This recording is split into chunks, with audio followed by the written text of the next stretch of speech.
Hello! Welcome back to our vlog. Latest chika natin kay Ellen Adarna na nag-share ng kanyang latest update. Eto nga, shinare niya ang kanyang wardrobe na organized na.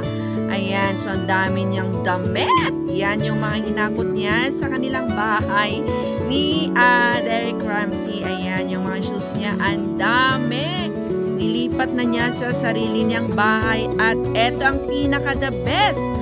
Banding with Austin Ramsey. Ito ay ang panganay na anak ni Derek Ramsey. Ayan, galing siya ng Dubai.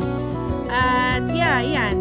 Kuya and Lily. Ayan, so I think ngayon lang ang first time na pagkikita ng magkapatid na Austin and Lily. So yeah, keep on watching. I will leave. Ma!